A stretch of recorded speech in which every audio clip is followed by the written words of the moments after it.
Hey everyone, it's Michael Zapersky, and today I'm here with Kaihan Krippendorf. Kaihan, welcome. Thank you for having me. It's great to be here.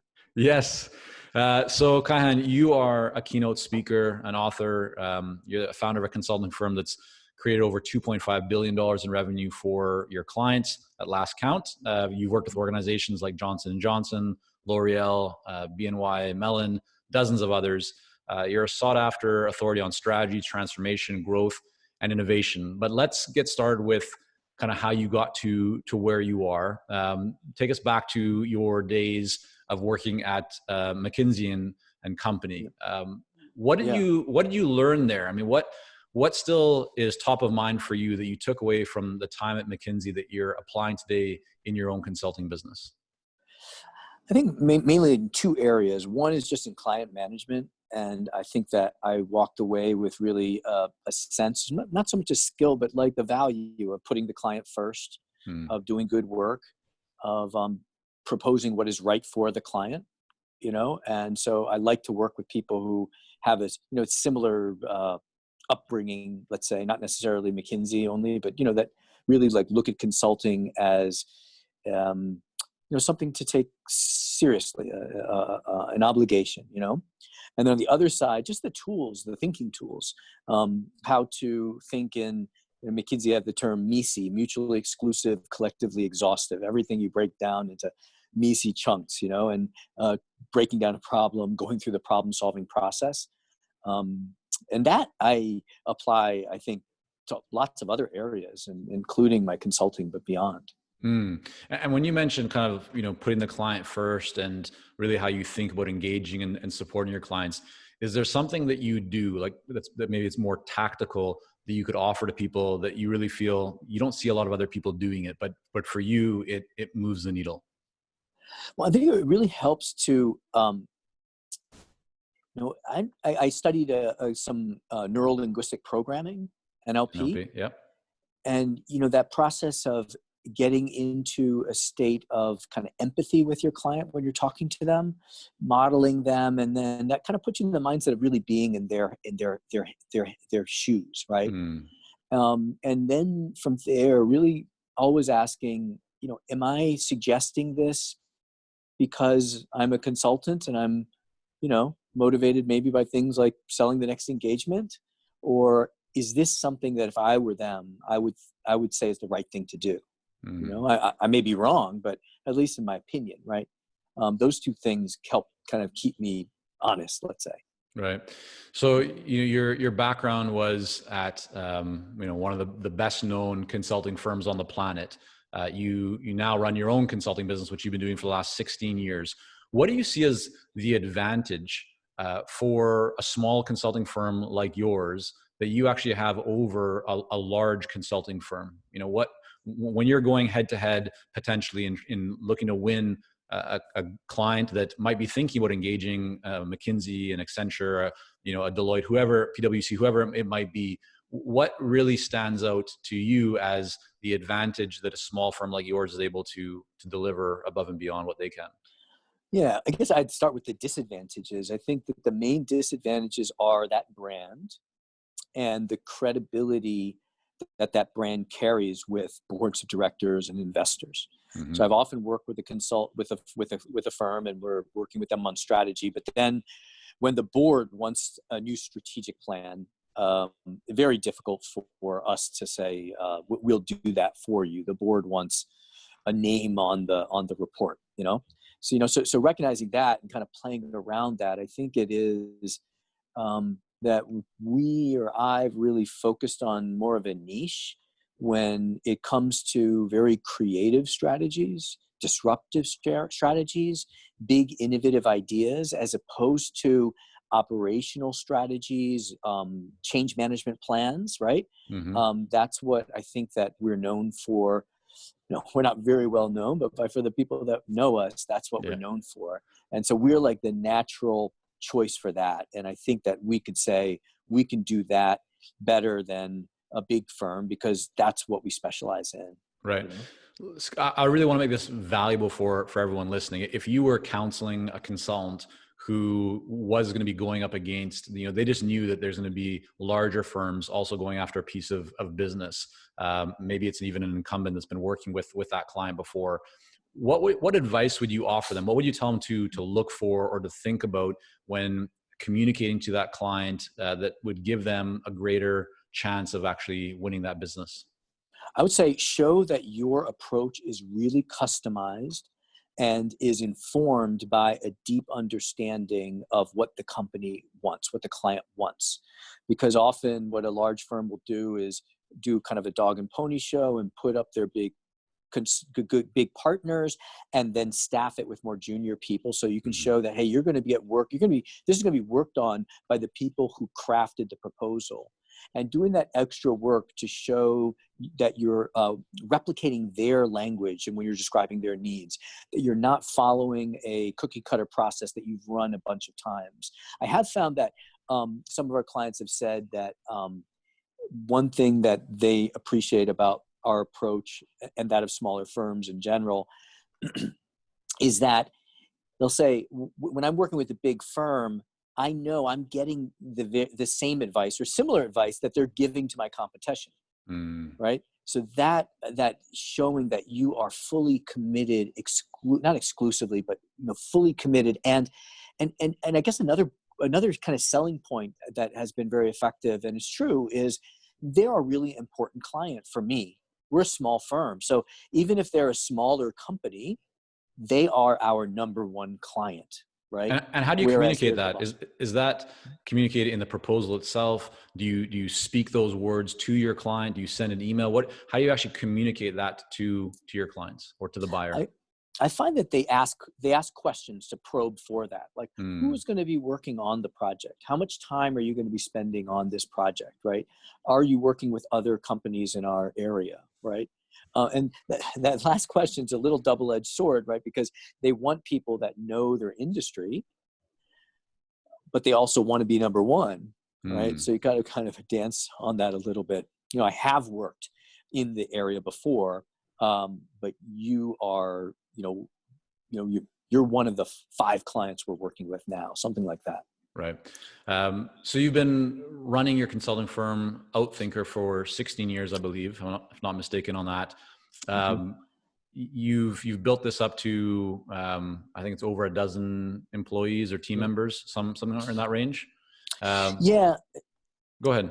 No, so we actually pivoted our model a couple years ago, a year and a half ago. We started building up. We had a sizable team, not sizable, 5 people, and then we had other consultants that we work with that are independent, right, but we're using a significant amount of their time so that they really feel like part of the firm. About a year and a half ago, we pivoted the model a little bit. And that's one thing I think that's really helpful for consulting firms to think about are all the different revenue models that exist, right? Yeah. And so what we did was we started, one of our clients asked us, they were head of strategy. They asked us if we could pull together some heads of strategy of other companies and other industries. And we pulled them together and we had a meeting and kind of a roundtable lunch. They loved it. And it expanded from there. They said, let's pick a topic ahead of time. And so we can be prepared. And then they said, this is great. Why don't we find a thought leader that could talk to us about that topic?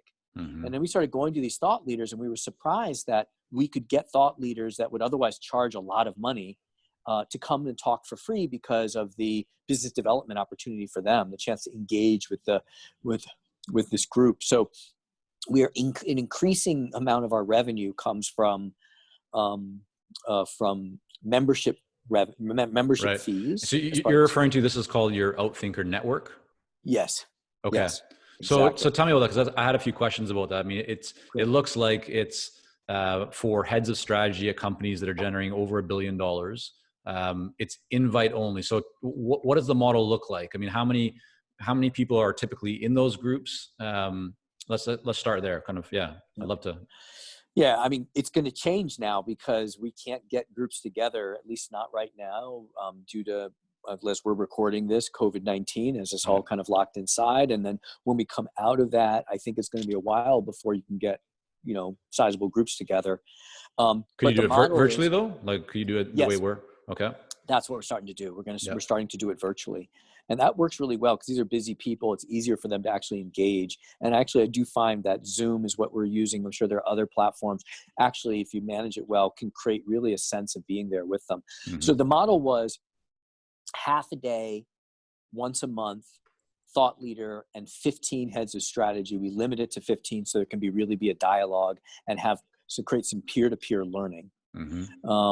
And so what we started implementing long before this were shorter 1.5-hour, 2-hour virtual sessions, very much like that. Right. So that's what I think we're going to continue and grow on. So it's a really great concept, and essentially it's kind of like building a mastermind type of format. But someone might think, well, what about, these are all heads of strategies at different companies? Aren't there competition issues? Why would a head of strategy at one company want to be in the room with a head of strategy from another company? Are you kind of vetting to ensure that there's no competing businesses, or is that even not an issue? Maybe people are, how does that work?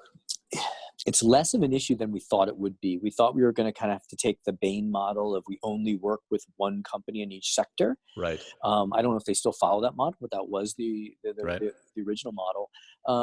But what we found is we got, for example, we got Viacom and ABC and News Corp all there together, and they were happy to learn together.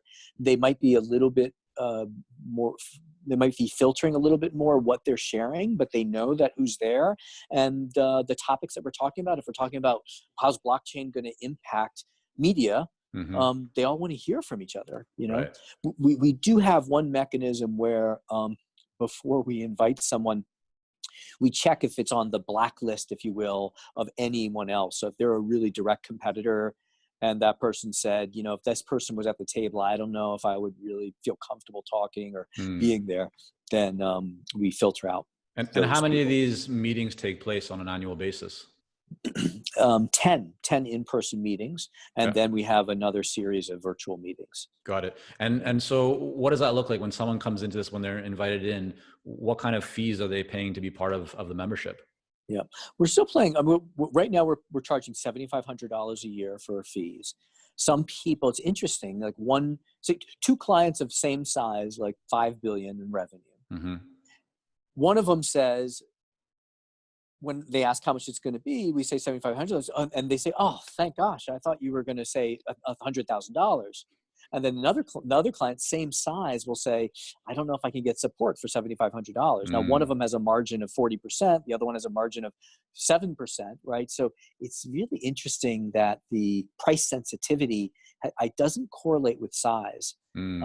So we're playing with that. So right now, $7,500 is something that someone with some authority can even put on a credit card. Right. They can get approval for it. Once you go above a certain threshold, we're finding that to be about $10,000. Then they have to go through an internal process, and that can take longer. And do you find that by bringing these people together, essentially, your company and you are the facilitator, that obviously would boost your authority, your credibility in the eyes of all these heads of strategy? Does that also generate leads for your consulting business? Yes. It generates leads for our consulting business. And what's interesting, those leads come from requests that just are very diverse. It's not like that they only come to us for strategy and innovation, which is on the content side is what we're deep in. They come to us and say, "Hey, I want to recruit some people to my strategy team. Can we do a temp to hire thing where you help us find them, and then they're your consultants, and then we hire them if we like them?" We've been doing actually a lot of that. That wasn't on our radar at all of something to do. But so we're really focused on, the kind of, that matrix of product and customer segments. You can be either product focused or customer segment focused or both. We're very much customer segment focused. These are our clients, and whatever they need us to do, we're going to bend over backwards to try to help them, help do for them. How do you manage that? For a lot of people, that sounds like a lot of complexity, right? It's you have to build different systems, different processes. There's a lot of customization involved. That, more customization often means greater value, therefore higher fees. But how do you manage, all the different requests that your clients might have and kind of still keep your sanity and profitability? Well, I think that this is a year and a half in, and kind of our core product we have systematized, which is the peer meetings, the peer groups, the information sharing. Mm-hmm. That we've kind of been able to systematize. The requests outside of that, we're still handling in a artisanal manner. You know, like when Airbnb started, they had an Excel sheet, and when people had requests, they would match them with people in the back, you know, behind the scenes. They Mm-hmm. were manually tying people up. Only after they found that it was a model that was going to work did they systematize it with technology. So I don't think that we're there yet on Mm. some of the other requests. So we're just kind of doing it by hand. Got it. And I mean, this sounds like a great way. Like, are you finding it to be very easy to approach essentially new prospective ideal clients or people that you'd like to come into this network? And they're typically very receptive because it's not like you're trying to sell them consulting services. You're inviting them into something that would be of great value for them. Yeah, the work is in finding the right person. And there's not only kind of a role, you can't just like go on LinkedIn and look for anyone who has strategy in their Right. title, right? Because sometimes they don't have strategy. Sometimes if they do have strategy, it means something else. Like, for example, if they're in a marketing or advertising firm, when they have strategy in their title, that doesn't mean that they do strategy for the firm, but they do media strategy for clients, right? So you got to do a good deal of work to try to isolate the right person. Also, we try to look for people that have a certain socio-demographic kind of profile. What we say is they're smart enough to be humble, Mm-hmm. they're lifelong learners, they're forward thinkers, they're Mm-hmm. generous. And so we have to do the interviews to make sure. So after you do that filtering, then I find the offer is very easy for them to say yes to. Mm-hmm. Because and what we like about it is your client is also your product, right? Because you're bringing Sure. to them access to clients. That Yeah. makes sense. Yeah. Definitely. Aside from inviting people to your network, you know, you've worked with some very well-known brands. What's worked best for you to actually get a seat at the table, to be able to set appointments and generate leads? And for me, it's been mostly through my speaking because I've written several books that kind of gives me an anchor to do public speaking. Mm-hmm. That now is about 50% of our revenue. Okay. Of course, there are no public speeches happening at the moment. Right. Um, but you know, I'll give a speech, and then someone contacts me. They invite me to do a workshop, and then from there they invite us to do some consulting. Got it. Okay. But that's been a great source for us. And so for everyone else out there who either planned to get, you know, to do a lot of speaking or has been doing a lot of speaking, and you know, when this comes out, maybe the situation will be a little bit different. But right now, obviously, people aren't speaking because of the pandemic and everything going on. What are you thinking about? I mean, what advice might you have, or kind of what's going through your mind? Because that obviously is a big chunk of your revenue. How are you planning to kind of deal with that? Deal with it now, right? Yeah, now The and future. also in the future. I mean, if so, obviously there's no speaking happening right now, live and in person. But also, who knows how long it'll be before that opportunity comes back and how quickly it will come back. So, what are you currently thinking about when it comes to that, to speaking and to, you know, generating more business and opportunities from it? You know, honestly, we don't know yet. We think we're going to have a plan in a week or two.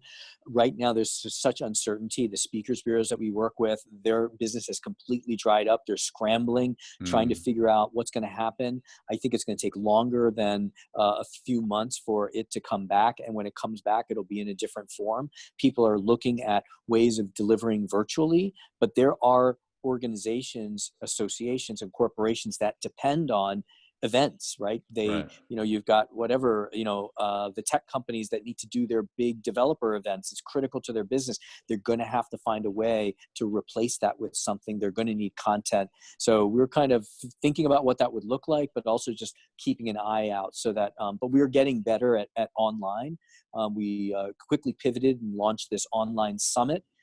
22 speakers over 2 days, all profits to charity. And we're learning a lot about how to deliver online. I think that could be really exciting if we can get good at delivering online. I think consulting and facilitation can be delivered very effectively online as well. Yeah, definitely.